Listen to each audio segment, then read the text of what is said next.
Your latest news update from Western Mass News. I'm Chris Pisano with a look at your headlines. Boston Road was closed to traffic Monday evening from Benton Street to Colonial Avenue after a single-car rollover accident. Fire officials tell Western Mass News they received the call around 4:20. According to Springfield Fire Captain Drew Pamonte, the car hit an electrical transformer on the ground before rolling over. He adds one person was transported to the hospital with serious injuries. In effect right now, driver's licenses in Massachusetts, regardless of whether you're in the country illegally. The Work and Family Mobility Act was enacted on Saturday. Now that it's officially in effect, anyone looking to get their automobile license can go to the state's website to start the process. Western Mass News spoke to State Senator John Velas.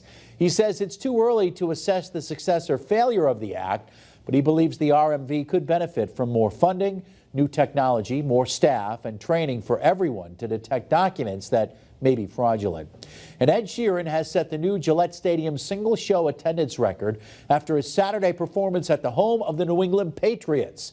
Sheeran had a venue record of nearly 72,000 fans in attendance. His Saturday show bested the previous mark that had stood since a U2 concert back in September of 2009. I'm meteorologist Jana Brown with a check of your forecast. A flood watch continues across the Pioneer Valley until late Tuesday. This includes central and eastern Franklin, Hampshire, and Hampden counties, points to our south and to our east. Now, we've already seen some flash flood warnings across the area this evening, and a few more can't be ruled out tonight as we're dealing with a few rounds of heavy rain and even a few rumbles of thunder.